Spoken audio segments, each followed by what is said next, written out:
안녕하세요, 여러분. 오늘은 제가 수많은 제보 속에서 가장 충격적이고 동시에 가장 짜릿한 복수극을 담은 한 사연을 가져왔습니다.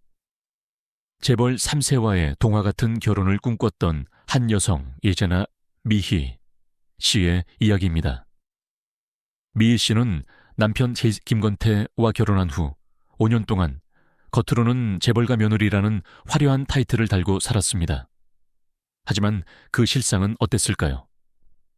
시어머니 이경자 씨와 시댁 식구 26명의 하녀, ATM 기계, 그리고 끊임없는 모욕의 대상이었습니다.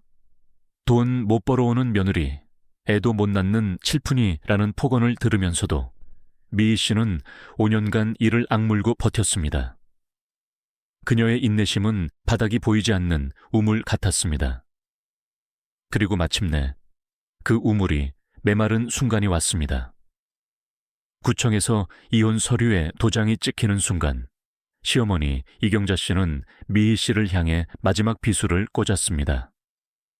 이제 내 이름 석자는 이 집안의 쓰레기야. 주제를 알아야지.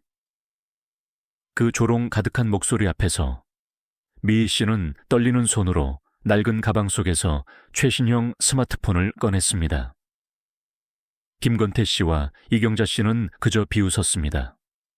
친정 상골짝이 아버지에게 하소연이라도 하려는 거냐.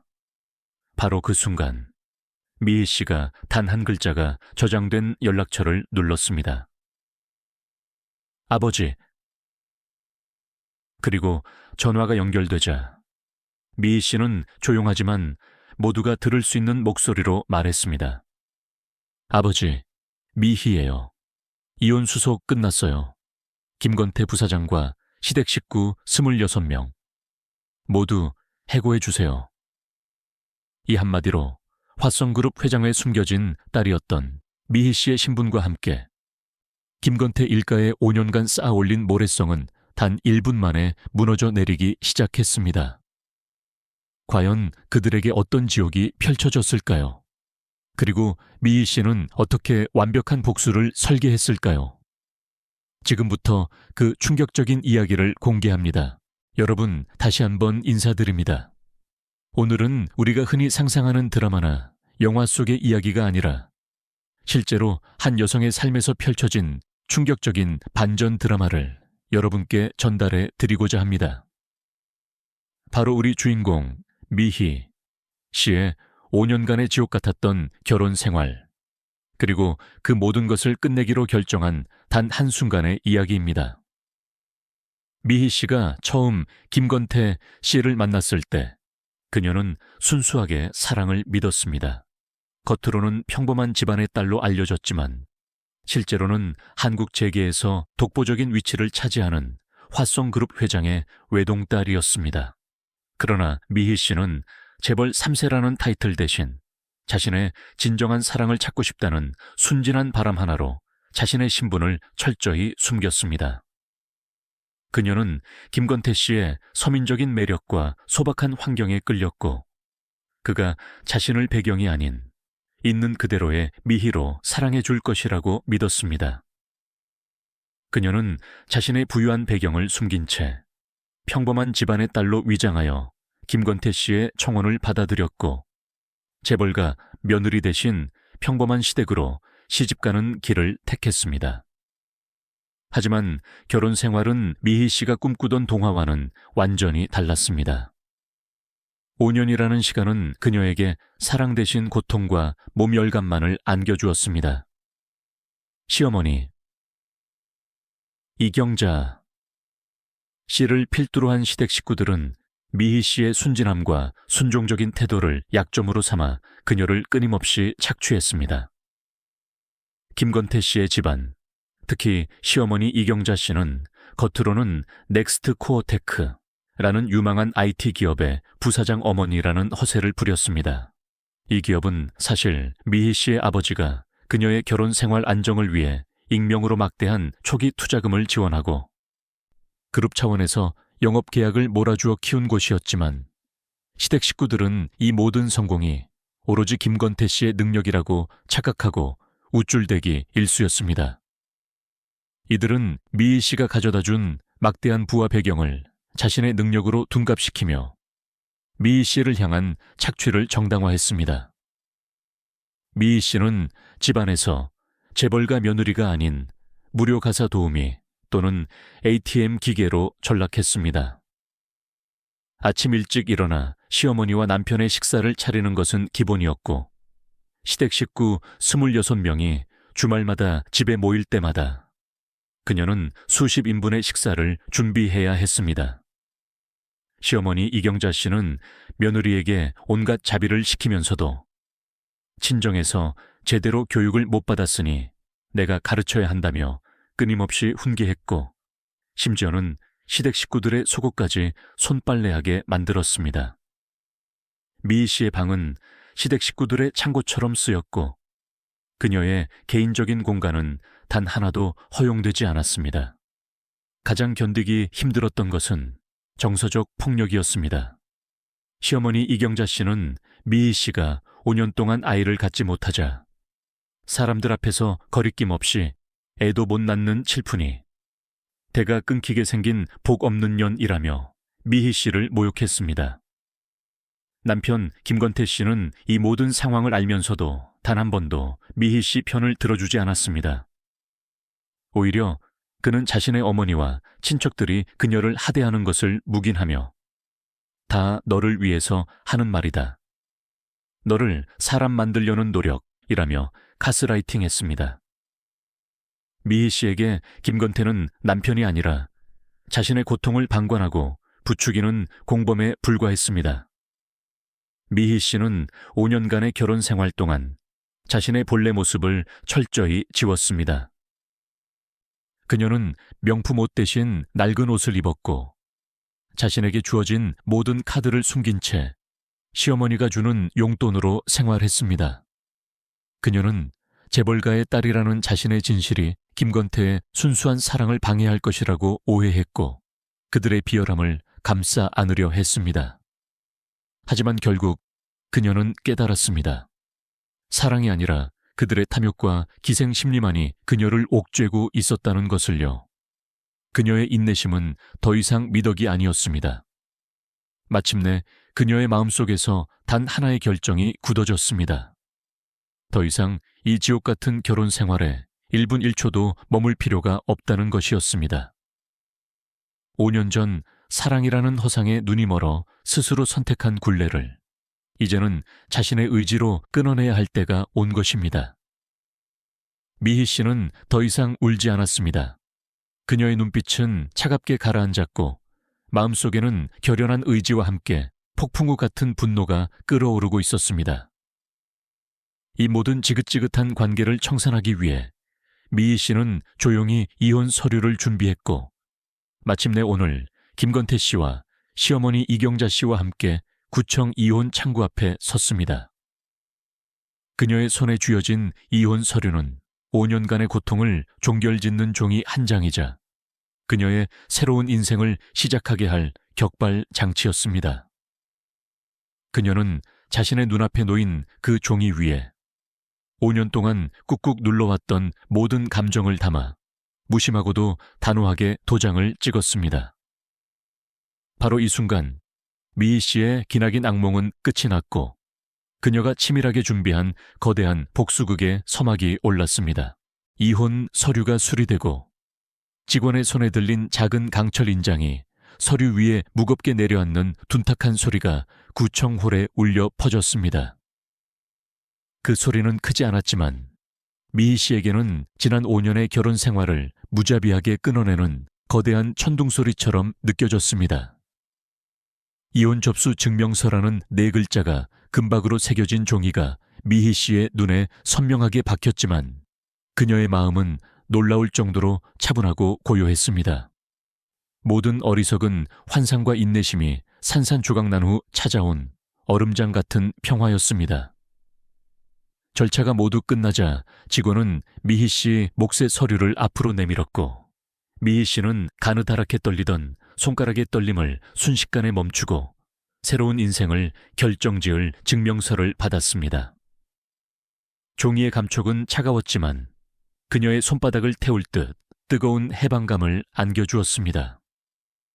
바로 그 순간 미희 씨의 곁에 서 있던 전 남편 김건태가 특유의 위선적인 목소리로 입을 열었습니다. 그는 오늘 일부러 고가의 맞춤 정장을 빼입고 머리카락 한 올 흐트러짐 없이 잔뜩 멋을 부린 채 나타났습니다. 마치 이혼하러 온 것이 아니라 어떤 중요한 비즈니스 행사에 참석하러 온 사람처럼 말입니다. 미희, 정말 다시 생각할 생각은 없는 건가? 김건태는 그들의 관계가 방금 법적으로 정리되었다는 사실을 망각한 듯 뻔뻔함이 섞인 가식적인 말투로 물었습니다. 미희 씨는 속으로 구역질이 치밀어 오르는 것을 느꼈습니다. 다시 생각하라니. 대체 뭘?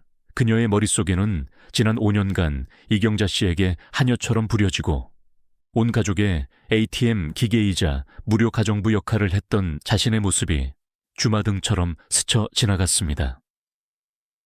시댁 식구 26명이 그녀의 친정, 화성그룹주의 자산에 기생하며 피를 빨아먹고 살았으면서도 그 모든 것이 자신들의 능력인 양 착각하며 의기양양해하던 그들의 역겨운 모습도 함께 떠올랐습니다. 미희 씨는 속으로 그들을 비웃었지만 겉으로는 아무런 표정 변화도 보여주지 않았습니다. 눈꺼풀 하나 깜빡이는 것조차 귀찮다는 듯 그녀는 낡은 가방, 김건태와 연애를 시작할 무렵 샀던 꽤나 오래된 그 가방 안에 이혼 증명서를 조심스럽게 집어넣었습니다. 이 죽어버린 결혼 생활을 담아 두기에는 이 낡은 가방이 딱 어울린다고 생각했습니다. 김건태 씨. 미희 씨의 목소리는 소름 끼칠 정도로 평온했습니다. 감정의 기복은 전혀 없었습니다. 절차는 이미 끝났어요. 우리 사이엔 이제 아무 관계도 없으니 역겨우니까 제 이름 부르지 마세요.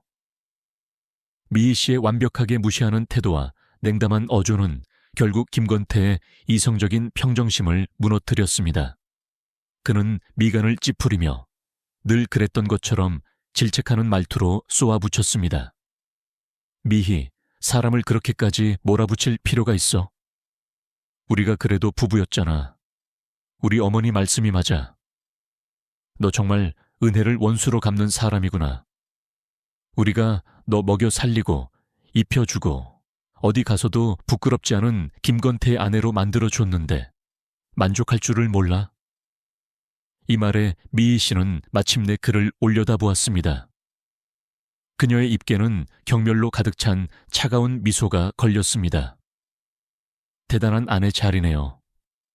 그 대단함이 당신 어머니에게 하인 취급당하는 것, 아니면 당신 일가 26명 친척들에게 돈줄이자 감정 쓰레기통 취급당하는 것을 의미하는 건가요?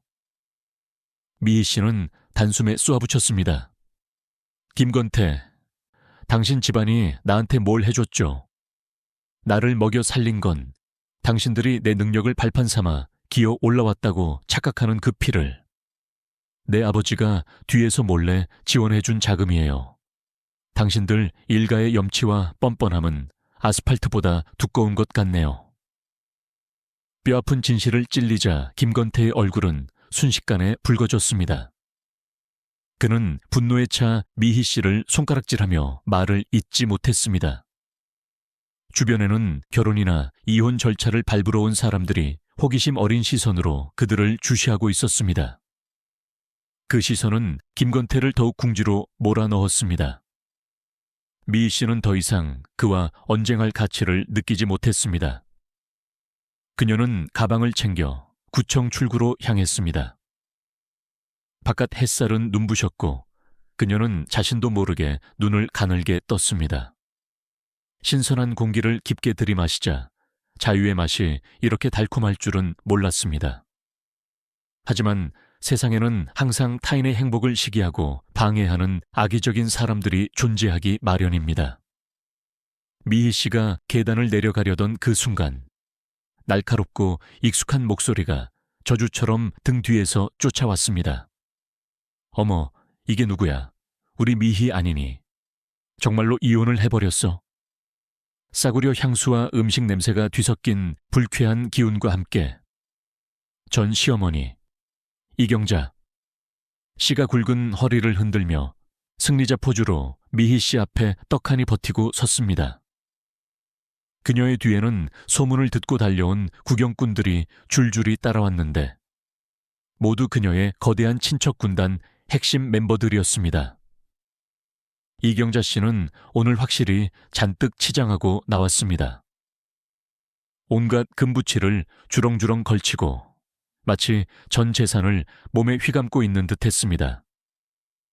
그녀는 세모난 눈으로 미희 씨를 위아래로 훑어보더니 미희 씨 손에 들린 낡은 가방을 보고는 노골적인 경멸을 드러냈습니다.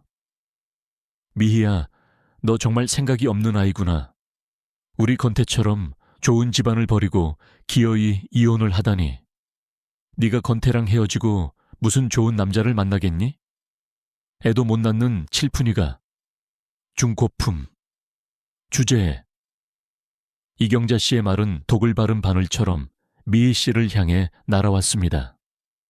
애도 못 낳는 칠푼이. 지난 5년간 그녀가 셀 수 없이 들어온 말이었습니다. 그녀는 심장이 보이지 않는 손에 꽉 쥐어짜이는 듯 숨이 막힐 만큼 고통스러웠습니다. 미희 씨는 김건태 씨가 회사를 설립하는 것을 돕느라 출산을 미뤘던 것이 이제 자신을 공격하는 최고의 무기가 되었다는 사실을 알고 있었습니다. 하지만 미희 씨는 알고 있었습니다. 바로 이 순간 물러서거나 약한 모습을 보여서는 안 된다는 것을. 그녀는 이경자 씨를 차갑게 응시하며 아무 말도 하지 않았습니다. 미희 씨의 침묵을 이경자 씨는 자신이 미희 씨를 압도했고 그녀가 기가 죽었다고 착각한 듯 했습니다. 그녀는 더욱 의기양양해져 양손을 허리에 짚고 전형적인 자랑 퍼레이드를 시작했습니다. 휴, 이혼했으니 어쩔 수 없지. 아무튼 우리 건태는 이제 넥스트 코어테크의 부사장이야. 젊고 유능하고 얼마나 많은 아가씨들이 줄을 서서 며느리로 오고 싶어 하는지 너는 모를 거다. 너랑은 다르지. 우리 집에서 나갔으니 너는 이제 손가락이나 빨고 살아야 할 거야.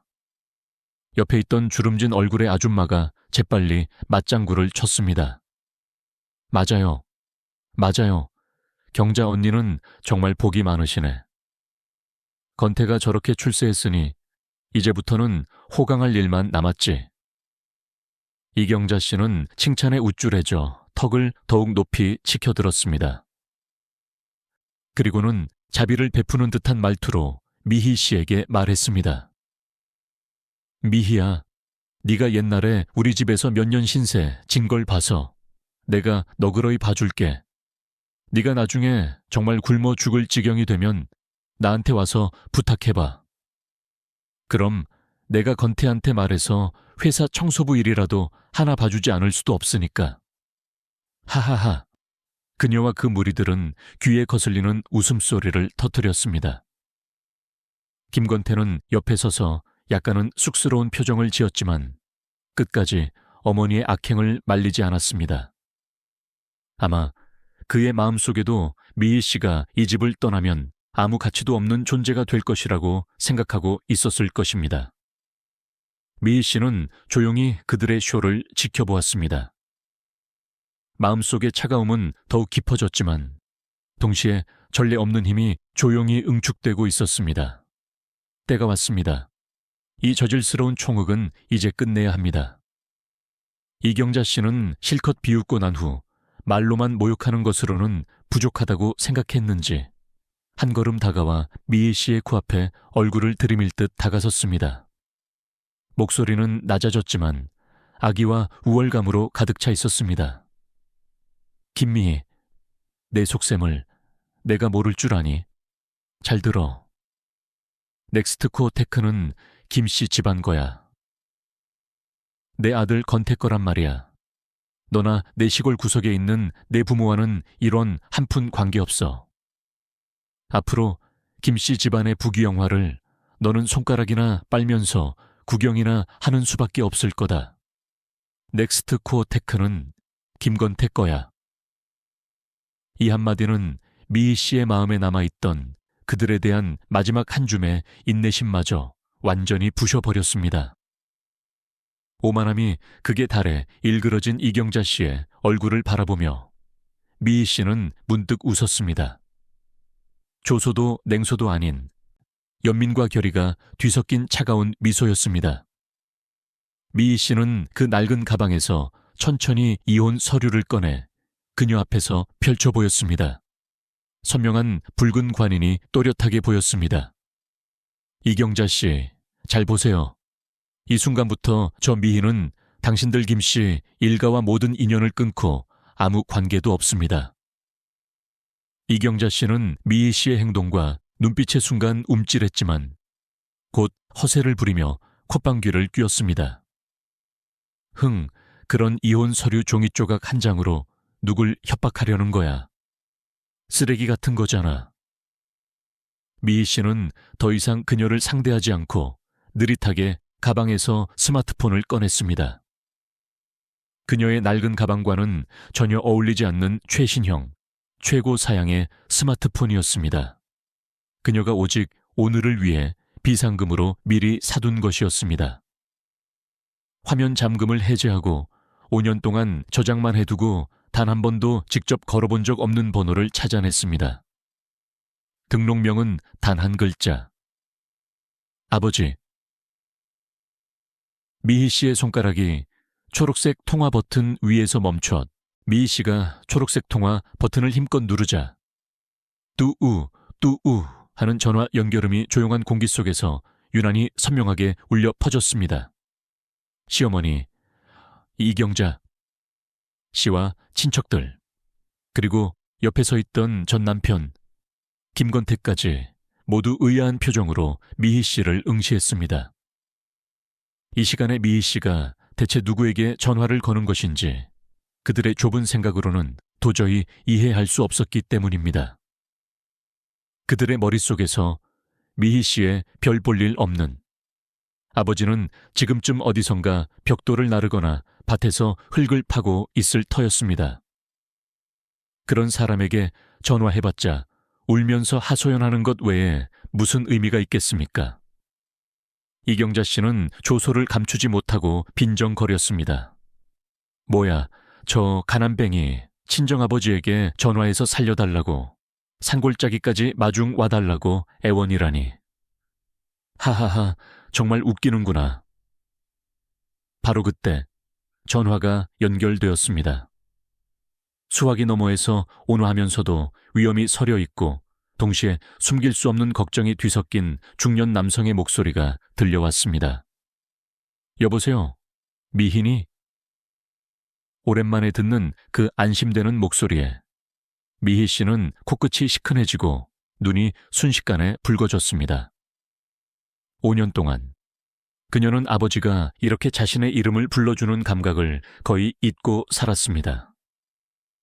지난 5년간 이른바 사랑과 가정을 지키기 위해 그녀는 친정 부모님과 거의 절연하다시피 지내왔습니다. 김건태와 그의 어머니 말을 믿고 아버지의 진정한 신분과 능력을 감춰왔던 것입니다. 그들이 친정을 경멸하고 자신들을 높이는 것을 묵인했습니다. 미희 씨는 바보처럼 그들에게 맞추어 신데렐라가 재벌계 시집가는 연극을 함께 해왔던 것입니다. 그들은 미희 씨가 진짜 재벌의 딸이라는 사실을 꿈에도 생각하지 못했습니다. 미희 씨는 북받쳐 오르는 감정을 억누르고 최대한 평온하게, 하지만 주변 사람들 모두에게 들릴 만큼 또렷한 목소리로 입을 열었습니다. 아버지, 저 미희예요. 김건태 씨와의 이혼 수속 방금 전부 끝냈어요. 수화기 너머는 1초간 침묵했습니다. 곧바로 아버지의 목소리는 눈에 띄게 차가워졌습니다. 거역할 수 없는 결단력이 담겨 있었습니다. 끝났구나. 잘했다. 정말 장하다. 우리 마사오, 혜딸이 그동안 고생이 많았다. 걱정하지 마라. 아버지가 전부 해결해 줄게. 마사오라는 이름이 아버지의 입을 통해 수화기 너머에서 전해져 이경자 씨, 김건태, 그리고 그들의 친척들 귀에 선명하게 박혔을 때 시간은 마치 멈춘 것 같았습니다. 이경자 씨의 얼굴에 떠오르던 조롱이 순식간에 굳어졌습니다. 마치 목이 졸린 오리처럼 눈을 동그랗게 뜨고 믿을 수 없다는 표정을 지었습니다. 김건태는 온몸을 와들와들 떨며 얼굴이 종이장처럼 새하얗게 변했습니다. 그는 미희 씨를 뚫어지게 응시하며 입술을 떨었지만 아무 소리도 내지 못했습니다. 마사오, 이 이름이 제기해서 특히 그들의 하첨 넥스트, 코어, 테크움과 속한 업계에서 무엇을 의미하는지 그들은 누구보다 잘 알고 있었습니다. 발 한 번 구르면 업계 전체가 흔들리는 거물. 넥스트 코어 테크가 그토록 연주를 닫고 싶어 했지만 문조차 두드리지 못했던 거대한 존재. 바로 화성그룹 회장이었습니다. 미희 씨는 그들이 유령이라도 본 것 같은 표정을 무시하고 전화기에 대고 차가운 목소리로 마지막 지시를 내렸습니다. 그녀의 목소리는 구청호를 날카롭게 갈랐고 더 이상 재벌가의 숨겨진 딸이 아닌 집안의 권력을 완전히 장악한 후계자의 것이었습니다. 아버지, 부탁 하나만 들어주세요. 화성그룹 필두 주주의 명의로 즉시 넥스트코어 테크 이사회에 통보하여 김건태 부사장의 모든 직책을 해임해 주세요. 동시에 김건태와 이경자 씨의 연줄로 넥스트코어 테크에 입사한 모든 직원 26명 전원들 해고해 주세요. 한 명도 남김없이요. 즉시 실행해 주세요. 미희 씨의 목소리는 명확하고 냉정했으며 거부할 수 없는 힘이 담겨 있었습니다. 문제없다. 아버지는 그 말을 5년 동안 기다려왔다. 수화기 넘어 아버지의 목소리에는 일말의 망설임도 없었습니다. 오직 통쾌함과 천둥 같은 과단성만 있었습니다. 곧바로 비서실에 지시할 것이다. 5분 이내에 관련된 모든 인간이 공식적인 해고 통지서를 받게 될 거다. 미희, 집으로 돌아오렴. 아버지가 차를 보낼게. 감사합니다, 아버지. 미희 씨는 전화를 끊었습니다. 이 모든 과정은 1분도 채 걸리지 않았습니다. 미희 씨는 스마트폰을 집어넣고 눈앞에서 완전히 돌처럼 굳어버린 이경자 씨를 태연하게 응시했습니다. 구청 앞 햇살은 여전히 눈부셨지만 공기의 온도는 마치 영하로 급강하한 듯 했습니다. 이경자 씨는 입을 벌린 채 그 뼈아픈 조롱의 표정 그대로 굳어 있었습니다. 눈알이 튀어나올 것 같았습니다. 그녀의 뒤에 있던 친척들도 모두 잿빛 얼굴로 서로를 마주보고 있었습니다. 몇몇은 이미 무의식적으로 자신의 스마트폰을 만지작거리고 있었습니다. 김건태는 검이 무너진 것 같은 표정으로 비틀거리더니 한 걸음 뒤로 물러섰습니다. 차가운 벽에 기대어 겨우 주저앉는 것을 참아낸 그는 미희 씨를 꿰뚫어 볼 듯 응시했습니다. 그 눈빛에는 극도의 공포와 후회, 그리고 믿을 수 없다는 감정이 가득 차 있었습니다. 말도 안 돼. 불가능해. 네 아버지가 회장이라니. 화성그룹의 마사오라고.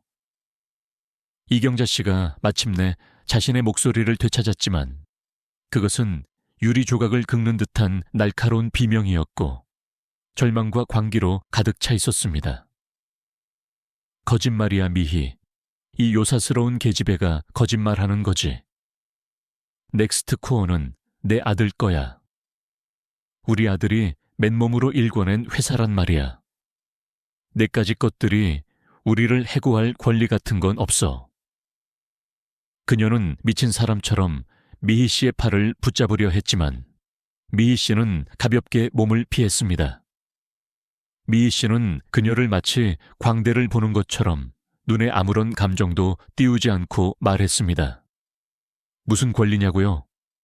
넥스트코어 창업, 당시 최초의 엔젤 투자가 제 아버지가 딸인 저를 위해 익명으로 투자해 주신 돈이라는 사실 하나만으로 충분하지 않을까요? 당신들 김씨 일가가 지난 몇 년간 순조롭게 모든 대형 계약을 따낼 수 있었던 배경에 화성그룹이 있었다는 사실 하나만으로, 화성그룹이 줄곧 넥스트코어에 보이지 않는 필두 주주였다는 사실 하나만으로요.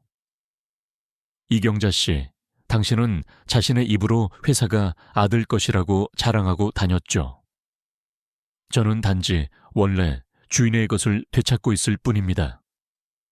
당신들 일가는 당신의 그 26명 친척들을 포함해서 우리 집안 사업에 기생하던 벌레에 불과해요. 미희 씨의 말은 연이은 천둥처럼 이경자 씨의 머리 위로 떨어졌습니다. 깍! 이경자 씨는 비명을 지르며 그대로 땅에 주저앉았습니다. 콧물과 눈물로 얼굴이 엉망이 되었고 아까까지의 기세등등한 모습은 온데간데 없었습니다. 바로 그때였습니다. 삐로롱, 삐로롱, 삐로롱. 곳곳에서 울려 퍼지는 스마트폰 알림음이 마치 저승사자의 호출처럼 이경자 씨, 김건태, 그리고 그 친척들의 몸에서 울려 나왔습니다. 보지 않아도 알 수 있었습니다. 넥스트 코어테크 인사부에서 보낸 공식 해고 통지 메시지였습니다. 미희 씨가 수화기를 내려놓자마자 구청 앞 공간은 마치 수많은 벌들이 한꺼번에 윙윙거리는 것처럼 스마트폰 알림음의 폭풍우에 휩싸였습니다. 삐로롱, 삐로롱, 띠리링. 사방에서 울려 퍼지는 경고음은 미희 씨의 아버지, 화성그룹 회장 마사오가 내린 단 1분간의 지시가 현실이 되었음을 알리는 섬뜩한 사형 집행 예고처럼 들렸습니다. 가장 먼저 이 사태의 심각성을 깨달은 것은 전 남편 즉 김건태였습니다. 그는 방금까지도 미희 씨의 말이 그저 허세거나 미희 씨 아버지가 개인적으로 건네는 협박 전화일 것이라고 스스로를 속이려 했지만 온몸의 세포가 동시에 울리는 듯한 알림 폭탄 앞에서 그의 이성적인 방어막은 무너져 내렸습니다. 김건태는 떨리는 손으로 자신의 최신형 스마트폰을 확인했습니다. 그의 눈동자가 액정 화면에 고정되는 순간 그의 안색은 핏기가 싹 가시며 밀랍 인형처럼 굳어졌습니다. 화면에는 넥스트코어, 테크인사부 명의로 발송된 긴급 공지 메일이 맨 위에 떠 있었습니다. 제목은 짧고 단호했습니다. 긴급 통보, 부사장 김건태, 직위 해제 및 해고 통보. 내용을 자세히 읽어 내려갈수록 김건태의 입술은 파르르 떨리기 시작했습니다. 긴급 이사회 결정에 의거, 김건태 부사장은 회사 자산 유용 및 직무 태만 등의 심각한 경영 악화 책임으로 인해 금일부로 모든 직위에서 해제되며 즉시 해고됨을 통보합니다.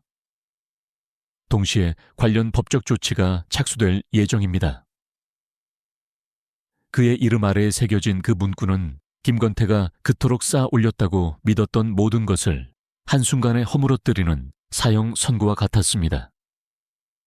김건태가 충격으로 휴대폰을 놓쳐 바닥에 떨구자 그 소리에 정신을 차린 치따탐 이경자.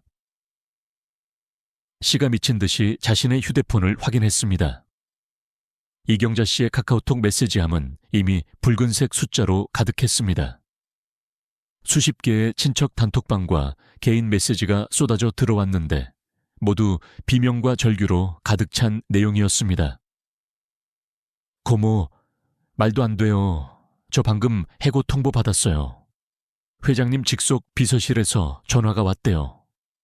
부사장님과 관련된 모든 사람들을 당장 자르라는 명령이랍니다. 언니, 우리 모두 쫓겨났어. 넥스트 코어에서 일하던 우리 26명 모두, 전부 다. 화성그룹이 대체 우리 회사에 무슨 권한이 있는 거예요? 이경자 씨는 메시지를 읽다가 온몸의 피가 차갑게 식는 것을 느꼈습니다. 그녀는 떨리는 시선으로 미희 씨를 응시했습니다. 미희 씨의 아버지가 그녀의 눈앞에서 거침없이 뱉었던 이름, 마사오.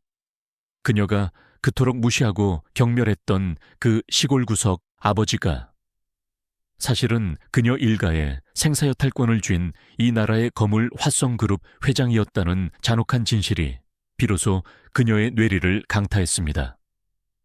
마사오, 화성, 그룹. 그녀는 그 이름을 중얼거렸지만 더 이상 조롱이나 경멸은 담겨 있지 않았습니다. 그것은 압도적인 권력 앞에서 나약한 존재가 내뱉는 절망적인 기도문 같았습니다. 그녀는 5년 동안 자신이 발 아래 두고 하인처럼 부려먹었던 여성이 사실은 그들이 평생 고개를 숙여야 할 여왕의 딸이었다는 것을 깨달았습니다. 그동안 그녀가 누렸던 부하명예, 아들이 누렸던 부사장이라는 타이틀 모두가 미희 씨의 아버지 회장 마사오의 자비로운 시혜이자 일종의 위장 취업이었던 것입니다. 이경자 씨는 더 이상 자신의 몸을 지탱할 수 없었습니다. 우아하게 치장했던 그녀의 몸뚱이가 힘없이 무너져 내리며 구청 앞 차가운 바닥에 주저앉았습니다. 그녀의 화려한 금목걸이와 팔찌는 그녀의 비참함과 극명하게 대비되었습니다. 그녀의 눈에서는 눈물이 아니라 피눈물 같은 절규가 터져 나왔습니다. 거짓말이야. 네가 감히. 이럴 수 없어. 우리 건태는 이 회사에 모든 걸 바쳤단 말이야. 너는 그저 애도 못 낳는 중고품이잖아. 우리 아들을 망치지 마. 미희 씨는 냉담한 시선으로 그들의 몰락을 내려다보았습니다. 그녀의 얼굴에는 동정심은커녕 오히려 깊은 경멸만이 아로새겨져 있었습니다. 그녀는 자신이 지금 이 순간 겪고 있는 감정은 기쁨이 아니라 5년 동안 억눌렸던 분노가 마침내 해소되는, 정의가 실현되는 냉정한 만족감임을 알았습니다. 미희 씨는 단호한 목소리로 마지막 심판을 선언했습니다. 이경자 씨, 저를 중고품이라고 부르셨죠? 네, 중고품이 맞습니다. 당신들처럼 탐욕스러운 기생충들을 5년 동안 견뎌낸 인내심의 중고품이죠. 하지만 당신들 26명 모두가 지난 5년 동안 매일 아침 출근했던 그 넥스트 코어테크는 당신들 아들 김건태의 것이 아니었습니다. 당신들이 자랑하던 그 500억 원 규모의 대형 계약들은 제가 결혼하는 조건으로 아버지가 화성그룹의 이름을 숨긴 채 당신들에게 던져준 먹잇감에 불과했습니다. 미희 씨는 한 걸음 더 가까이 다가섰습니다. 김건태는 이미 바닥에 주저앉아 고개를 들지도 못하고 있었습니다. 당신들 모두는 저희 집안의 피를 빨아먹고 살았던 기생충 일가였습니다. 제가 친정의 배경을 숨겼던 이유는 당신들의 진정한 모습을 보기 위해서였고 5년 동안 충분히 봤습니다. 탐욕스럽고 오만하며 타인을 짓밟는 것 외에는 아무것도 할 줄 모르는 무능한 기생충들이라는 것을요. 그녀는 나지막이 속삭였습니다. 이제 당신들의 오만함이 당신들의 목숨을 앗아갔습니다. 김건태 씨는 회사 자금 횡령 및 공금 유용 혐의로 곧 화성그룹 법무팀의 고발을 받게 될 겁니다. 당신들이 살고 있는 그 집, 타고 다니는 차, 모두 회사 자금으로 산 것입니다. 당신들의 모든 부귀영화는 저희 집안의 돈이었고 저는 이제 그 빌려준 돈을 이자와 함께 회수할 뿐입니다. 김건태는 공포에 질려 미희 씨의 바짓가랑이를 잡으려 했지만 미희 씨는 재빨리 몸을 피했습니다. 그녀는 낡은 가방을 어깨에 고쳐매고 마지막 한마디를 남겼습니다. 이혼은 끝이 아니라 당신들 심판의 시작입니다. 당신들이 이 지옥을 스스로 초래했습니다. 잘 가세요. 미희 씨는 뒤도 돌아보지 않고 햇살이 쏟아지는 구청 앞 계단을 당당하게 내려갔습니다. 등 뒤에서는 이경자 씨의 귀를 찢는 듯한 절규와 김건태의 맥이 빠진 울음소리가 뒤섞여 울려 퍼졌습니다. 그 소리는 미희 씨의 귀에는 더 이상 고통이 아니었습니다. 그것은 5년 만에 되찾은 자유를 축하하는 통쾌하고 아름다운 승리의 노래였습니다. 미희 씨는 드디어 자신의 삶을 찾았고 그녀의 발걸음은 더 이상 굴종이 아닌 화성그룹주의 후계자로서의 새로운 권력을 향해 나아갔습니다. 미희 씨가 뒤돌아보지 않고 구청 계단을 내려가자 그녀의 뒤편 햇살이 비추는 광장 한가운데는 완벽한 아수라장으로 변했습니다. 마치 핵폭탄이 터진 후처럼 모든 것이 잿더미로 변해버린 상태였습니다. 이경잠 씨는 구청 바닥에 주저앉은 채 입을 벌리고 넋이 나간 모습 그대로 굳어 있었습니다. 눈알은 튀어나올 듯 했으며 영혼이 빠져나간 허수아비 같았습니다. 그녀의 뒤에 있던 친척들은 모두 잿빛 얼굴로 서로를 마주보았고 일부는 이미 자신의 스마트폰을 붙잡고 발을 동동 구르기 시작했습니다. 그들의 휴대폰에서는 여전히 넥스트 코어 테크 인사부의 해고 통지 메시지가 끊임없이 울려 퍼지고 있었습니다. 가장 처참했던 것은 전 남편 김건태였습니다. 그는 벽에 기대어 힘없이 주저앉았고 마치 기둥이 무너진 것처럼 온몸이 축 늘어졌습니다. 그의 얼굴은 회색빛으로 변했으며 눈은 초점을 잃고 멍하게 풀려 있었습니다. 그가 미희 씨를 바라보는 시선에는 극도의 공포와 후회, 그리고 절대 믿을 수 없다는 감정이 뒤섞여 있었습니다. 그는 미희 씨를 향해 마지막으로 소리쳤습니다. 말도 안 돼. 우리 아버지가 화성그룹 회장이라니. 미희, 너는 악마야. 미희 씨는 그들의 처참한 광경을 뒤로하고 한 대의 검은색 롤스로이스 팬텀이 소리 없이 길게 미끄러져 멈추는 것을 보았습니다. 단정한 제복을 입은 운전기사. 다나캄 씨가 공손하게 미희 씨를 위해 차문을 열어주었습니다.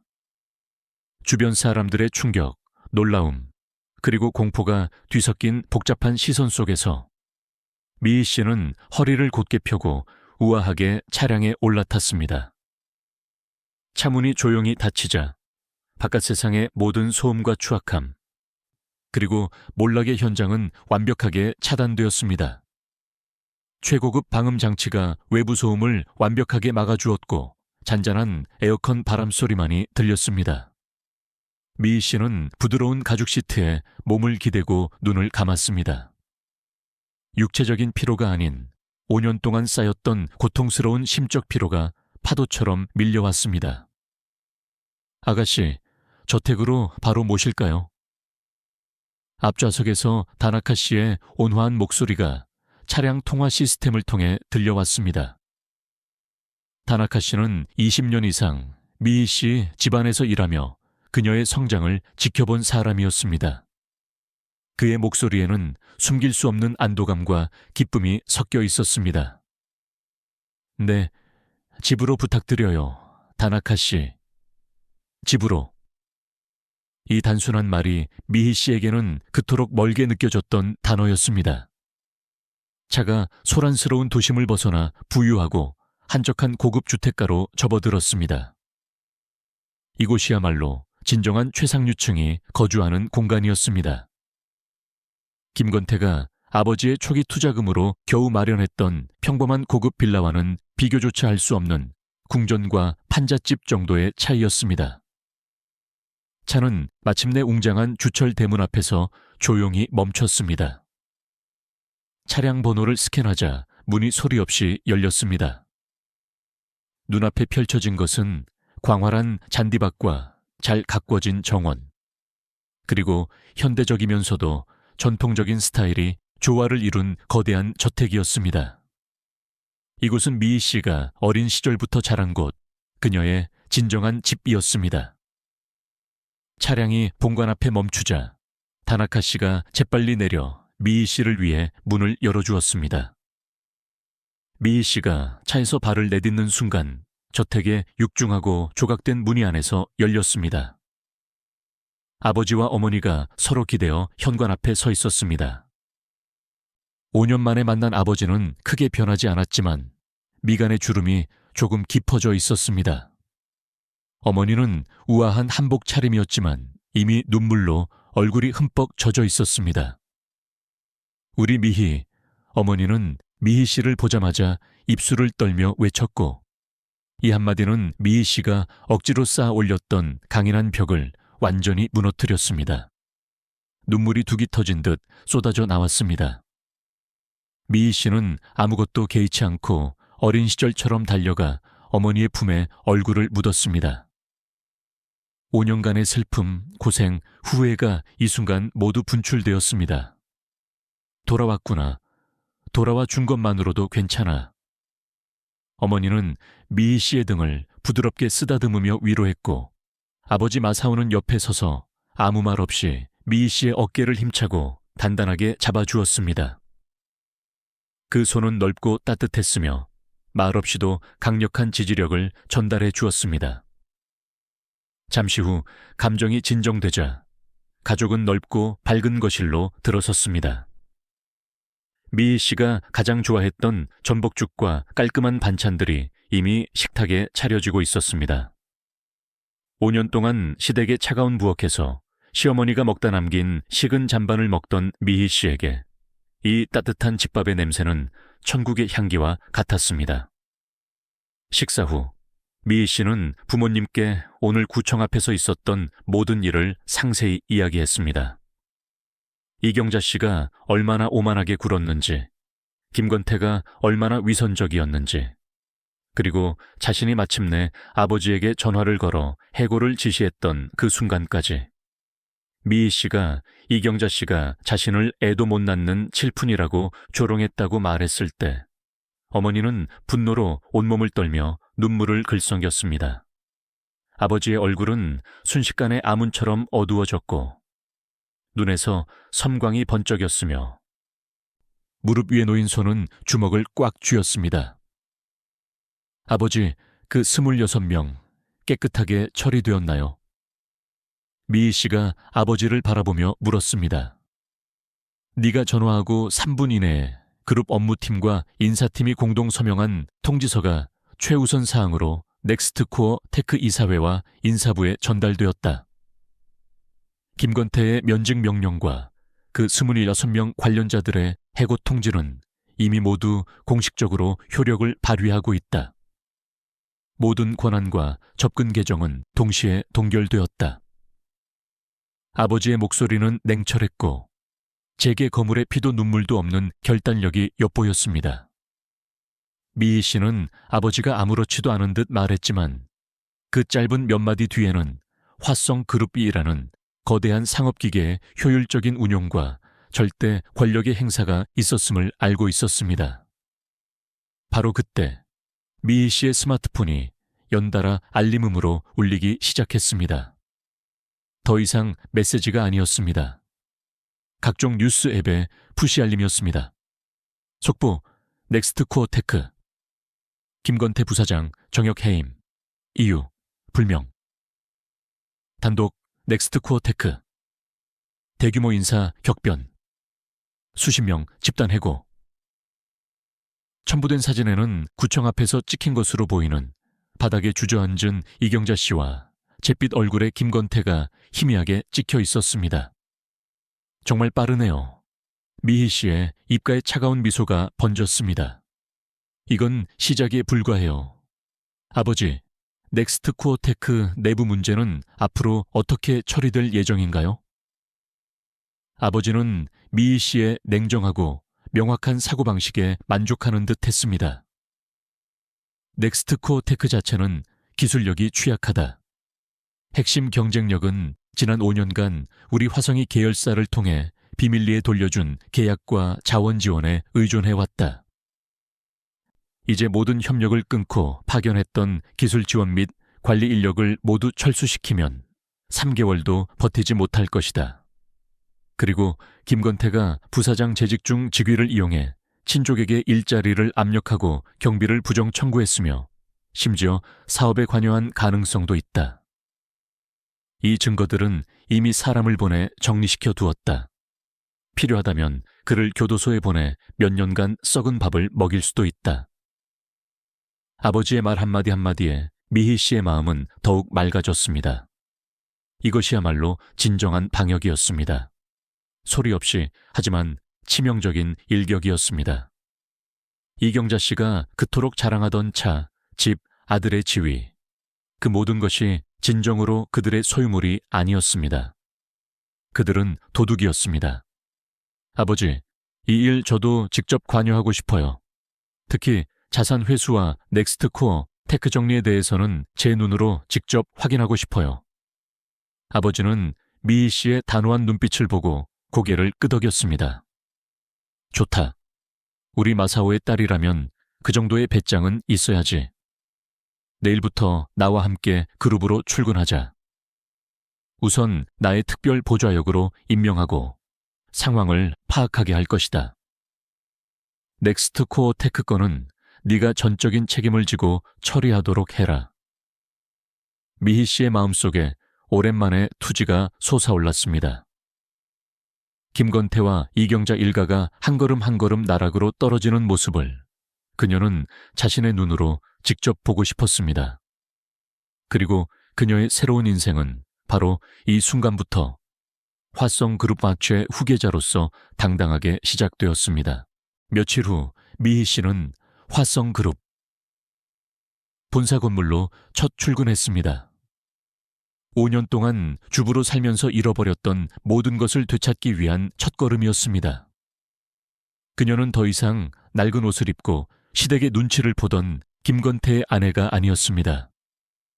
옷장에는 어머니가 준비해둔 최고급 명품 의류가 정갈하게 걸려 있었고 미희 씨는 그중 샤넬의 세련된 흰색 트위드 정장을 골라 입었습니다. 심플한 진주 귀걸이를 착용하고 길게 늘어진 머리는 한 올 흐트러짐 없이 단정하게 올려 묶었습니다. 거울에 비친 그녀의 모습은 카리스마가 넘치고 눈빛이 날카로운 커리어 우먼. 어제까지 김씨 집안 부엌에서 가스레인지를 닦던 미희와는 완전히 다른 화성그룹 회장의 딸 그 자체였습니다.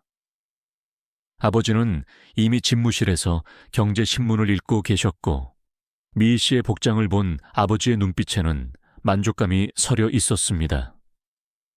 우리 미희, 뭘 입어도 아름답구나. 이렇게 입으니 훨씬 생기가 넘치는구나. 미희 씨는 5년 만에 느끼는 진정한 가족의 따뜻함 속에서 든든한 아침 식사를 마쳤습니다. 오전 9시, 미희 씨는 아버지와 함께 그룹 임원 회의에 참석했습니다. 아버지는 그녀를 특별 보좌역으로 공식 임명하며 특히 넥스트코어 테큰 문제의 후처리를 미희 씨가 주도적으로 책임질 것임을 선언했습니다. 미희 씨는 회의에서 신속, 정확, 단호함을 원칙으로 손실을 최소화하고 관계자의 책임을 반드시 묻겠다는 처리 원칙을 명확하게 밝혔습니다. 그녀의 명확한 논리와 단호한 어조는 그녀의 성별이나 나이 때문에 다소 얕잡아 보았을지도 모르는 일부 임원들의 표정을 진지하게 바꾸어 놓았습니다. 회의가 끝난 후 미희 씨는 법무부와 재무부를 찾아 넥스트코어 테크의 자산 회수 진행 상황에 대한 상세 보고를 받고 있었습니다. 증거 자료는 명확했고 승소 확률은 100%에 가까웠습니다. 바로 그때 아버지의 비서가 황급히 문을 두드리고 들어왔습니다. 얼굴에는 당혹감이 가득했습니다. 미희 부보 좌영님, 1층 안내 데스크에서 보고가 들어왔습니다. 김건태 씨가 1층 로비에서 하파담 무릎을 꿇고 엎드려지 밤파담된 있습니다.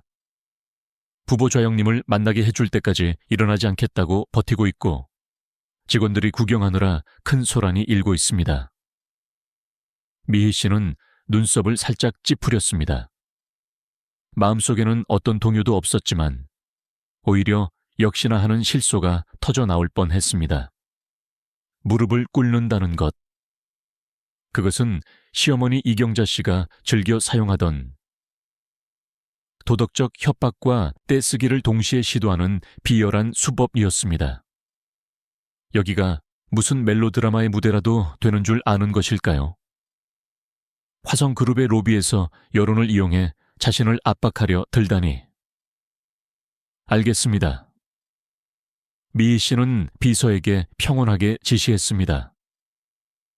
경비부에 연락하여 질서 유지를 철저히 하고 회사의 정상 업무에 지장이 없도록 조치하세요.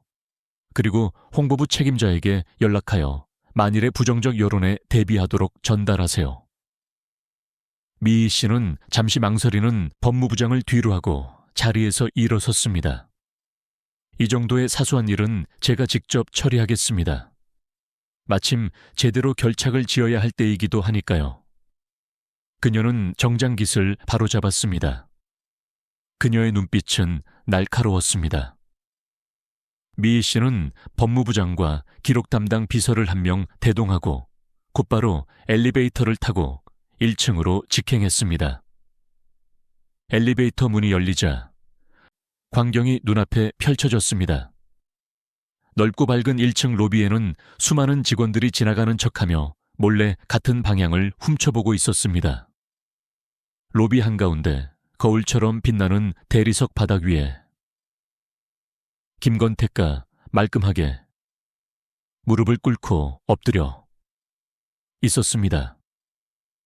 그는 어제 입었던 그 고가의 정장을 여전히 입고 있었지만 지금은 구겨지고 머리는 헝클어져 있었으며 얼굴에는 수염이 지저분하게 돋아 있었습니다. 눈밑은 움푹 패여 밤을 사온 듯 초라하고 비참한 모습이었습니다. 외관상으로는 분명 약간은 불쌍해 보였습니다. 하지만 미희 씨는 알고 있었습니다. 그 불쌍한 밑에는 자기중심주의, 무능함, 그리고 계산적인 술수가 숨어 있다는 것을. 미희 씨가 나타나자 로비는 순식간에 조용해졌습니다. 모든 시선이 그녀에게 집중되었습니다. 호기심, 동정, 탐색, 그리고 구경을 기대하는 시선들이었습니다. 김건태도 미희 씨를 보았습니다. 그는 갑자기 고개를 들었고 그 눈에는 거의 절망에 가까운 빛이 번뜩였습니다. 갈라진 목소리로 외쳤습니다. 미희, 드디어 나와줬구나. 내가 잘못했어. 정말 내가 잘못했어. 제발 나를 용서해줘. 다시 한번 기회를 줘. 그는 애원하며 다시 미희 씨에게 머리를 숙이려는 신용까지 했습니다. 미희 씨는 재빨리 다가갔고 그의 머리가 바닥에 닿기 직전에 차갑게 입을 열었습니다. 그녀의 목소리는 크지 않았지만 로비 전체에 선명하게 울려 퍼졌습니다. 김건태 씨, 일어나세요. 남자의 무릎은 함부로 꿇는 것이 아닙니다. 당신이 마지막까지 남겨둔 체면마저 이곳에서 버릴 필요는 없습니다. 미희 씨의 말투에는 일말의 동요도 없었고 오직 얼음장 같은 명령만이 있었습니다. 김건태의 움직임은 멈췄습니다. 그는 얼굴을 들고 믿을 수 없다는 듯 미희 씨를 응시했습니다. 그가 상상했던 미희 씨가 마음이 약해져 감동하고 사람들 앞에서 마지못해 자신을 용서하는 시나리오는 전혀 일어나지 않았습니다. 미희, 그가 다시 무언가를 말하려 했지만 미희 씨는 즉시 말을 잘랐습니다. 그녀는 주위에 점점 더 모여드는 직원들을 둘러보고 목소리를 약간 높여 모든 사람이 들을 수 있도록 말했습니다. 김건태 씨, 당신이 이곳에서 무릎을 꿇고 있는 것은 누구에게 보여주기 위한 연극인가요? 여러분 모두가 미희, 저희 화성그룹이 권력을 남용하여 당신을 궁지로 몰아넣었다고 생각하게 하려는 것인가요? 김건태의 얼굴은 새하얗게 질렸고 입술이 떨렸습니다. 미희 씨에게 속셈을 간파당했다는 표정이었습니다. 미희 씨는 비웃음을 흘리며 말을 이어갔습니다. 그렇다면 좋습니다. 당신이 이곳에서 문제를 해결하기로 선택했으니 우리 모두 앞에서 명확하게 이야기합시다. 여러분 모두가 듣고 판단하도록 합시다. 미희 씨는 한 걸음 다가가 무릎 꿇고 있는 그를 내려다보았습니다. 눈빛은 칼날처럼 날카로웠습니다. 첫째, 넥스트 투 코어 테크 GLH다. 당신은 당신의 입으로 당신이 맨몸으로 일궈낸 회사라고 했죠. 그럼 묻겠습니다. 회사 설립 초기 최초의 엔젤 투자 자금 A50억 원 다른 해외 익명 펀드에서 왔습니다. 그 돈이 누구의 돈이었나요? 김건태는 온몸을 떨었고 눈빛이 흔들렸습니다. 미희 씨를 똑바로 쳐다볼 수 없었습니다. 미희 씨가 대신 답했습니다. 그것은 제 아버지가 제가 딸이라는 이유 하나만으로 제가 진정한 사랑을 찾았다고 믿고 익명으로 투자해 주신 돈입니다. 그 돈이 없었다면 당신의 회사는 시작조차 하지 못했을 겁니다. 둘째, 넥스트 코어 테크 설립 후 5년간 주력 사업의 70% 이상이 화성그룹 계열사의 계약과 자원 지원에서 나왔습니다. 이 계약이 없었다면 당신 회사가 1년이라도 버틸 수 있었을까요? 이 역시 사실 아닌가요? 주변에서 웅성거림이 들려왔습니다. 이런 내막을 일반 직원들은 알지 못했습니다. 김건태의 얼굴은 창백해졌고 이마에서는 식은땀이 흘렀습니다. 셋째, 당신 김건태는 부사장 재직 중 직위를 남용하여 당신 일가 26명의 친척들을 능력과 관계없이 모두 회사에 밀어 넣었습니다. 자리를 차지할 뿐 월급을 축내고 회사 이익에 심각한 손해를 끼쳤습니다. 이 역시 사실이 아닙니까?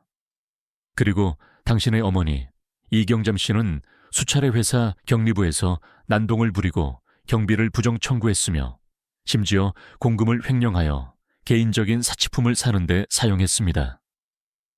경리부 기록이 모두 남아 있습니다. 이 역시 사실이 아닙니까? 미희 씨는 하나하나 김 씨 일가와 그 친척들의 추악한 행위를 백일에 드러냈습니다. 그녀의 한마디 한마디는 김건태의 뺨을 때리는 소리 없는 따귀와 같았습니다. 그는 무릎 꿇은 채 격렬하게 떨기 시작했고 더 이상 그 비참한 자세를 유지하지 못하고 땅에 주저앉았습니다. 미희 씨는 그를 응시했지만 일말의 동정심도 띄우지 않았습니다. 그리고 당신이 이곳에서 무릎을 꿇고 애원하는 이른바 정이라는 것. 김건태 씨, 당신은 양심의 손을 얹고 물어보세요. 지난 5년간 당신이 저에게 주었던 정이라는 것이 무엇이었습니까? 당신 어머니가 매번 제 앞에서 저를 남편 잡아먹을 연인이, 애도 못 낳는 연인이 조롱할 때에 당신의 침묵지였습니까? 당신들 가족 전원이 결탁하여 저를 무료 가정부와 ATM으로 취급했을 때에 당신의 당연하다는 태도였습니까? 아니면 명백히 우리 집안의 은혜를 받으면서도 당신 어머니가 회사는 당신이 맨몸으로 일궈낸 것이라고 자랑했을 때에 당신의 암묵적인 동의, 아니 만면의 미소밤이었습니까? 미희 씨의 목소리는 높지 않았지만 한마디 한마디가 심장을 찔렀습니다. 모든 질문이 무딘 칼날처럼 피 묻은 진실을 갈라냈습니다. 로비는 물을 뿌린 듯 조용했습니다. 모든 사람들이 이 방대한 정보의 흐름에 충격을 받았습니다. 이전에 김건태에게 약간의 동정을 품었을지도 모르는 사람들의 시선은 이제 모두 경멸과 혐오로 바뀌어 있었습니다. 뻔뻔하게 기생하네. 온 가족이 흡혈귀 같아. 정말 염치가 없군 하는 웅성거림이 바늘처럼 김건태를 찔렀습니다. 김건태는 완전히 붕괴했습니다. 두 손으로 머리를 감싸쥐고 짐승 같은 울음을 토해냈습니다. 그만둬. 제발 그만둬. 미희 씨는 그의 추악한 모습을 차갑게 응시했습니다. 이제 제가 왜 그토록 냉정한지 아시겠습니까? 김건태 씨, 그런 연극은 집어치우세요. 당신이 면직된 것은 그룹이 당신의 심각한 직무 태만과 회사 이익에 대한 손해를 근거로 내린 정상적인 인사 조치입니다. 당신 일가가 횡령한 자산은 우리가 법적 절차를 통해 1원 한 푼 남김없이 회수처할 겁니다. 이것은 비즈니스의 룰이지 아이들 장난 같은 정이 아닙니다. 미희 씨는 옆에 있던 경비부장에게 지시했습니다. 김건태 씨를 밖으로 모셔다 드리세요. 만약 계속해서 업무 질서를 문란하게 한다면 경찰에 신고하세요. 네, 부보 좌영님. 경비부장은 즉시 건장한 경비원 2명을 데리고 다가가 진흙처럼 축 늘어진 김건태를 바닥에서 일으켜 세웠습니다. 그리고 그를 양쪽에서 부축하여 출구로 끌고 나갔습니다. 김건태는 아무런 저항도 하지 못한 채 그저 멍한 목소리로 중얼거렸습니다. 끝났어. 전부 끝났어. 미희 씨는 그를 더 이상 보지 않고 몸을 돌려 아직 충격에서 벗어나지 못한 직원들을 향해 전문가답지만 거역할 수 없는 위험이 담긴 미소를 지어 보였습니다. 죄송합니다. 작은 소란으로 여러분의 업무를 방해했습니다. 모두 제자리로 돌아가 주십시오. 직원들은 꿈에서 깨어난 듯 즉시 흩어졌습니다. 하지만 모두의 얼굴에는 흥분과 경외감이 떠올라 있었습니다. 오늘 이 장면 하나만으로 미희 부보 좌역계 이라는 새로운 이름은 화성그룹의 그래 한 내에서 충분한 위험을 확립하기에 충분했습니다. 미희 씨는 법무부장과 함께 다시 엘리베이터로 향했습니다. 엘리베이터 문이 닫히고 바깥의 소음을 차단했습니다. 부보 좌영님, 방금 정말 멋있었습니다. 법무부장이 감탄사를 금치 못하는 표정으로 말했습니다. 목소리에는 존경심이 가득했습니다. 미희 씨는 희미하게 미소 지으며 아무 말도 하지 않았습니다. 멋있었다고요. 그저 궁지에 몰린 끝에 터져나온 방역에 불과했습니다.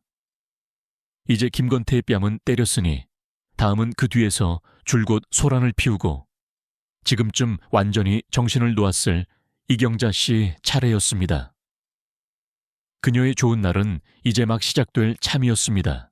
김건태의 로비난동 소동을 처리한 후 미희 씨는 큰 쾌감보다는 깊은 피로감을 느꼈습니다. 육체적인 피로가 아닌 인간의 악함에 대한 피로감이었습니다. 5년의 결혼 생활은 길고 악몽 같았고 꿈에서 깨어나 보니 상처와 함께 김 씨 일가무의 극단적인 자기중심주의에 대한 깊은 인식이 남았습니다. 최상층 회장실로 돌아오자 아버지는 해외 지사와의 화상회의 중이었습니다. 아버지는 미희 씨를 보고 눈빛으로 물었고 미희 씨는 가볍게 고개를 끄덕여 모든 것이 처리되었음을 알렸습니다. 아버지는 더 이상 묻지 않고 회의에 집중했습니다. 이것이 아버지의 방식이었습니다. 절대적인 신뢰와 공간을 주고 필요할 때만 지원을 제공하는 방식이었습니다. 미희 씨는 자신의 보좌역 책상에 앉아 법무팀에서 보내온 자산 회수 관련 최신 진행 보고서를 읽기 시작했습니다. 증거 자료는 명확했고 저택과 회사 매입 자금의 출처는 명백하여 소송은 거의 논쟁의 여지가 없었습니다. 차가운 보고서의 숫자와 법률 정보를 보면서 미희 씨는 이미 김 씨 일가가 안식처를 잃고 공황 상태에 빠질 모습을 상상할 수 있었습니다. 바로 그때 내선 전화가 울렸습니다. 안내 데스크 직원의 목소리였습니다. 긴장감과 믿을 수 없다는 어조가 뒤섞여 있었습니다. 미희 부보 좌영님, 큰일 났습니다. 1층 로비에 어떤 중년 부부가 자신들을 부보 좌영님의 전 시어머니라고 주장하며 큰 소리로 소란을 피우고 있습니다. 회장님을 만나게 해달라, 억울함을 풀어달라며 경비원들이 거의 막지 못하고 있습니다. 이경자, 그녀가 마침내 온 것입니다. 오자마자 최고층을 노리고 아버지를 만나려 들다니 정말 염치 없는 생각이었습니다. 미희 씨의 눈빛은 차가워졌지만 목소리는 이상할 만큼 평온했습니다. 알겠습니다. 경비부에 인력을 추가 배치하여 현장을 통제하고 회장님이나 다른 임원분들께 피해가 가지 않도록 하세요. 제가 곧 내려가겠습니다. 전화를 끊고 미희 씨는 심호흡을 했습니다. 올 것이 왔습니다. 김건태의 무릎 꿇기가 분노였다면 이경자 씨의 난동은 그들의 전통적인 종특, 즉 클라이맥스였습니다. 미희 씨는 다시 엘리베이터에 몸을 실었습니다. 이번에는 아까와는 전혀 다른 기분이었습니다. 김건태를 대면했을 때는 과거의 감정이 남긴 복잡한 심경이 조금 남아 있었지만 이경자 씨를 대면하는 미희 씨의 마음속에는 오직 차가운 위엄과 완전한 결별의 의지만이 존재했습니다. 엘리베이터 문이 열리자 날카롭고 귀에 거슬리는 비명소리가 정면에서 쏟아져 들어왔습니다. 비켜, 너희 같은 문지기 개XX들이 내가 누군 줄 알아. 내가 너희 회장님 친척이야. 미희 시어머니라고. 감히 나한테 손을 대. 내 아들 시켜서 너희들 전부 해고시켜버릴 테니까. 마사오, 회장 나와. 돈과 권력이 있으면 뭐든 다 되는 줄 알아. 딸년시켜서 우리처럼 순진한 사람들을 이렇게 괴롭히고 사기 결혼으로 돈까지 뜯어내고 이제는 우리를 뿌리째 뽑으려는 거야. 천벌을 받을 악덕 회장. 김미희, 이 천하의 망할 년. 꼴도 보기 싫다. 배짱 있으면 나와서 이 시어머니와 한판 붙자. 1층 로비는 아까보다 더 혼란스러웠습니다. 이경자 씨는 머리를 풀어헤치고 몸에 걸친 금부티들이 일그러졌으며 자랑을 위해 입고 왔던 고가의 정장은 구겨져 있었습니다. 그녀는 마치 미친 암사자처럼 건장한 경비원 4~5명에게 엘리베이터 구역 앞에서 겨우 저지당하고 있었습니다. 하지만 그녀는 힘이 어찌나 센지 핥히고 물어뜯으려 했고 몇몇 경비원의 얼굴에는 상처가 나 있었습니다. 주변의 구경꾼 직원들은 아까보다 더 많은 수가 스마트폰으로 몰래 촬영하고 있었습니다. 이경자 씨는 미희 씨가 나타난 것을 보자 더욱 흥분했습니다. 두 눈이 붉게 충혈되었고 침을 튀기며 미희 씨를 손가락질했습니다. 김미희, 드디어 나왔구나.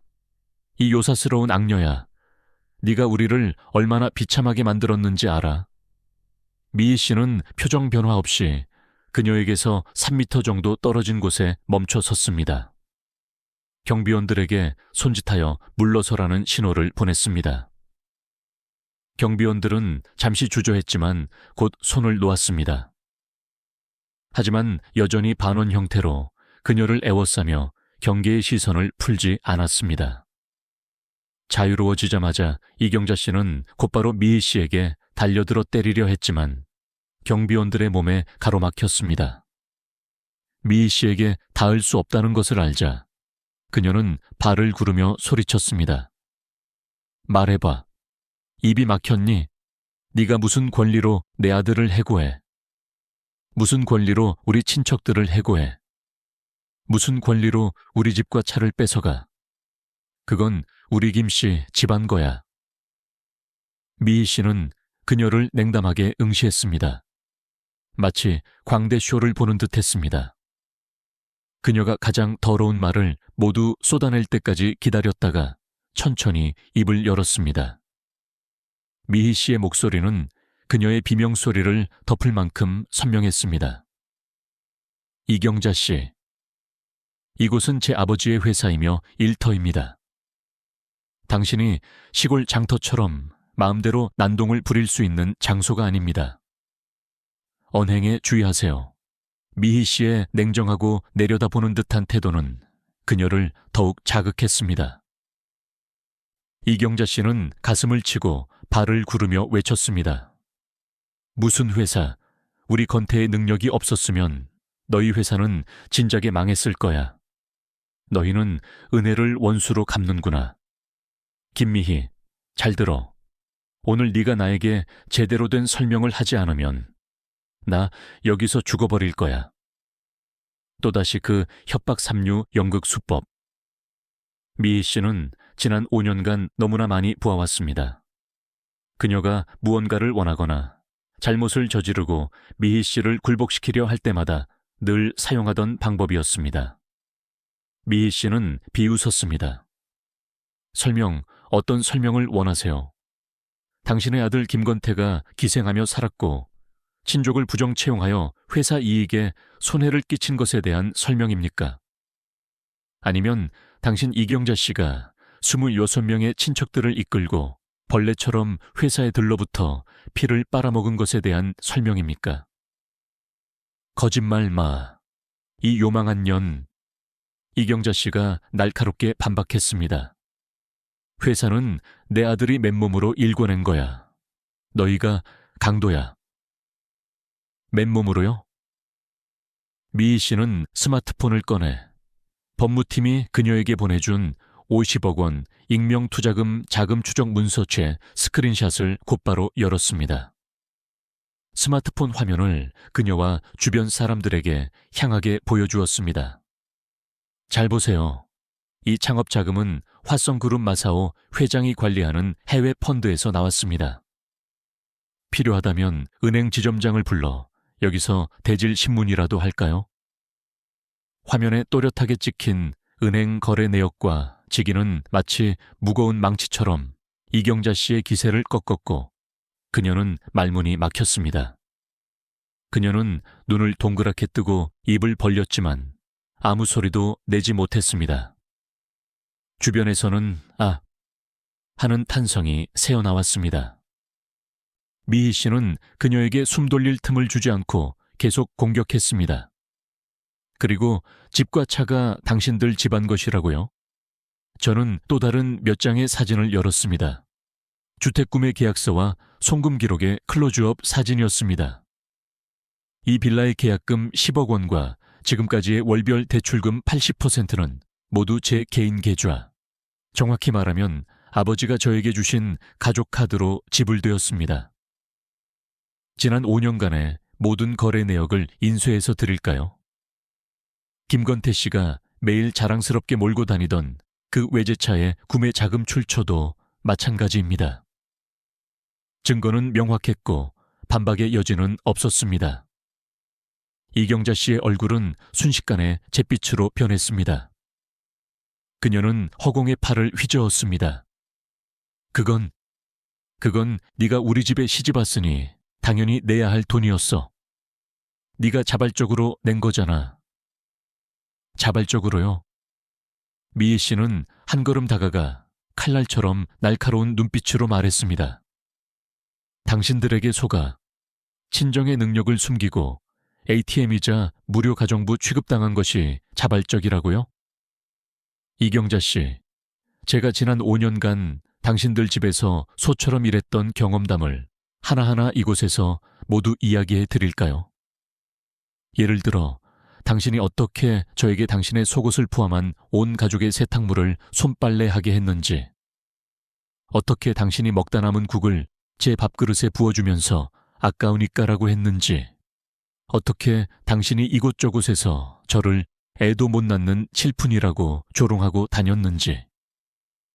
미희 씨가 한마디 할 때마다 이경자 씨의 얼굴은 더욱 일그러졌고 주변 직원들이 그녀를 보는 시선은 혐오로 변했습니다.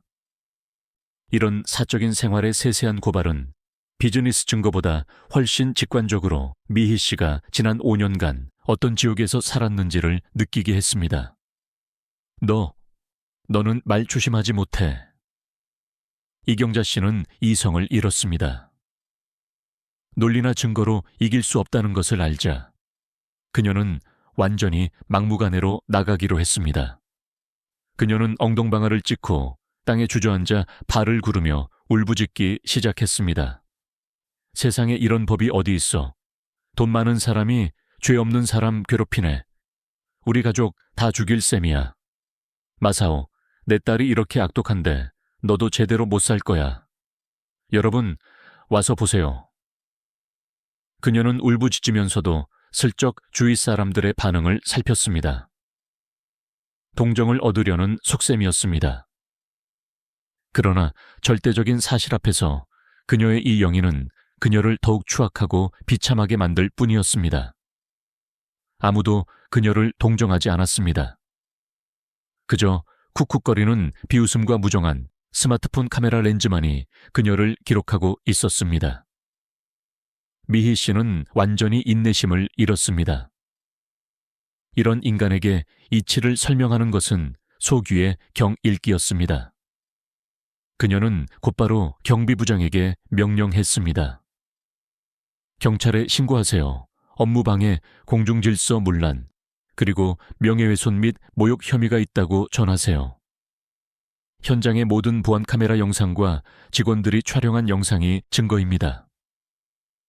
네, 부보 좌영님. 경비부장은 즉시 무정의를 들고 경찰에 신고했습니다. 경찰 신고라는 말을 듣자 이경자 씨의 울음소리가 뚝 그쳤습니다. 그녀는 벌떡 일어나 얼굴에 비로소 진정한 공포를 띄웠습니다. 그녀가 아무리 난동을 부려도 경찰과 법률은 함부로 상대할 수 있는 존재가 아니라는 것을 알고 있었던 것입니다. 네가 감히 경찰을 불러. 그녀는 손을 와들와들 떨며 미희 씨를 손가락질했습니다. 왜 부를 수 없나요? 저는 그녀를 싸늘하게 응시했습니다. 이경자 씨, 이 세상이 당신을 중심으로 돌아간다고 착각하지 마세요. 떼쓰고 난동 부리면 모든 것이 해결될 것이라고 생각하지 마세요. 전 제가 당신에게 관대했던 것은 김건태 씨 때문이었습니다. 이제 당신은 제 눈에 아무것도 아닙니다. 바로 그때 밖에서 순찰차의 사이렌 소리가 들려왔습니다. 곧바로 제복을 입은 경찰관 2명이 들어왔고 경비부장이 재빨리 달려가 상황을 설명하고 보안 카메라 영상을 보여주었습니다. 경찰관들은 기본적인 상황을 파악한 후 이경자 씨 앞에 서서 엄숙하게 말했습니다. 사모님, 저희와 함께 경찰서까지 가서 사정 청취를 받으셔야 합니다. 이경자 씨는 완전히 넋이 나간 상태였습니다. 그녀는 떨면서 횡설수설했습니다. 나는 안 가. 나는 무죄야. 저들이 나를 괴롭힌 거야. 경찰관님, 제발 억울함을 풀어주세요. 그러나 증거는 명백했고 그녀의 행위는 이미 공중질서 문란에 해당했습니다. 경찰관들은 더 이상 그녀와 이야기하는 것을 포기하고 양쪽에서 그녀를 연행하려 했습니다. 이경자 씨는 뼈가 빠진 사람처럼 경찰관에게 질질 끌려갔습니다. 미희 씨 곁을 지나칠 때 그녀는 얼굴을 들어 극도의 원한과 공포, 그리고 믿을 수 없다는 감정이 뒤섞인 눈으로 미희 씨를 꿰뚫어 볼 듯 응시했습니다. 입으로는 중얼거렸습니다. 악마, 너는 악마야. 김미희, 너는 천벌을 받을 거야. 미희 씨는 그녀의 시선과 마주하며 얼음장처럼 차가운 눈빛으로 조금도 흔들리지 않았습니다. 천벌이요.